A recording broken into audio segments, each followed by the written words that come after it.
Welcome everyone, आप सभी का CTP टेक्निकल चैनल पे बहुत बहुत स्वागत है। तो आज के इस वीडियो में आप अपने वेब पेज में इमेज को इंसर्ट करना जानेंगे HTML कोड का यूज़ करके। तो चलिए वीडियो स्टार्ट करते हैं। अब इमेज को लगाने से पहले आपको इमेज लगाने का सिंटैक्स पता होना चाहिए। तो जो इमेज लगाने का सिंटैक्स होता है वो होता है IMG SRC। SRC जो होता है वो सोर्स होता है और जो SRC होता है ये इमेज का एट्रीब्यूट होता है।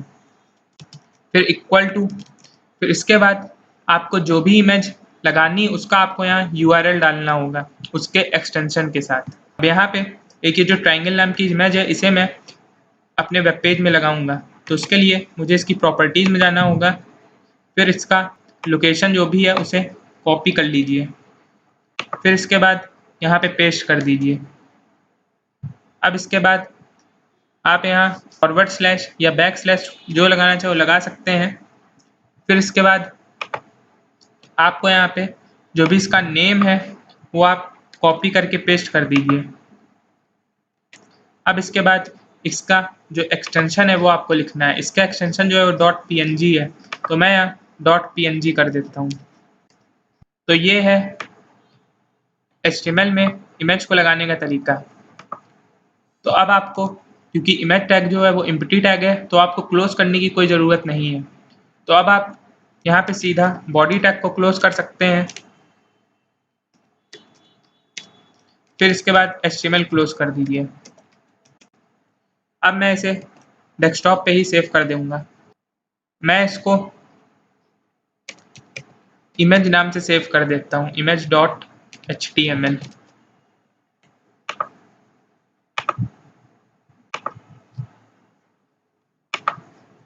तो यहाँ पे ये देखिए फ्रेंड्स, ये इमेज नाम से एक ये बन के आ गया। इसे मैं ओपन कर देता हूँ। तो ये देखिए फ्रेंड्स, ये मेरी जो इमेज है ये इसमें मेरे वेब पेज में बन के आ गई। तो ध्यान रखिएगा फ्रेंड्स, जब भी आप इमेज लगाएं अपने वेब पेज में तो आपको जो भी इमेज है उसे उसी लोकेशन में रखना है जहाँ पे आपकी HTML फाइल सेव हो। अगर मान लीजिए आपकी HTML फाइल डेस्कटॉप पे सेव हो तो डेस्कटॉप पे ही उसकी इमेज भी सेव हो। नहीं तो क्या होता है, हर बार अगर इमेज जो है उसकी लोकेशन गलत हो जाती है तो इमेज जो है वो शो नहीं करेगी। जैसे अगर मैं मान लीजिए मैं यहाँ से इसे डिलीट कर देता हूँ या मैं इसे किसी और जगह कट करके पेस्ट कर देता हूँ। मैं इसे यहाँ से कट करके मैं इसे यहाँ पे पेस्ट कर देता हूँ। तो अब अगर आप इसे फिर से ओपन करेंगे तो ये देखिए फ्रेंड्स, यहाँ पे इमेज जो है वो शो नहीं होगी। तो ध्यान रखिएगा फ्रेंड्स, जो भी लोकेशन हो इमेज की वो बिल्कुल करेक्ट डालनी होगी। तो आप एक काम कर सकते हैं कि आप इमेज को और जो भी उसका HTML फाइल है उसको एक ही फोल्डर में करके रख सकते हैं, तो उससे कभी भी ये प्रॉब्लम नहीं आएगी। तो अब मैं जो भी इमेज है उसको फिर से डेस्कटॉप पे ही सेव कर देता हूँ।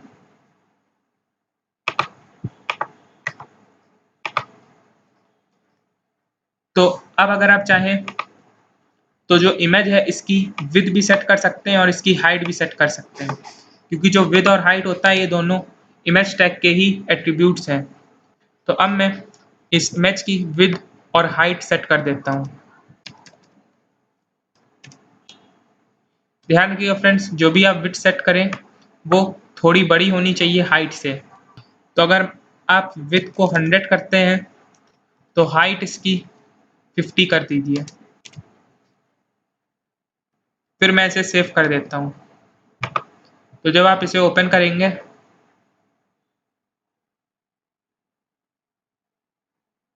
तो ये देखिए फ्रेंड्स, यहाँ पे ये जरा सी बन के आ रही है। अगर आप चाहें तो इसको और भी ज़्यादा इंक्रीज कर सकते हैं। मैं यहाँ पे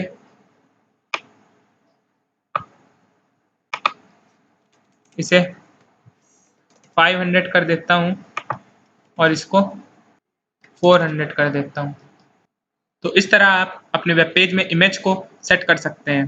तो अब अगर देखते हैं कि अगर आपको यही इमेज को पूरे बैकग्राउंड में लगाना है तो आप वो कैसे करेंगे।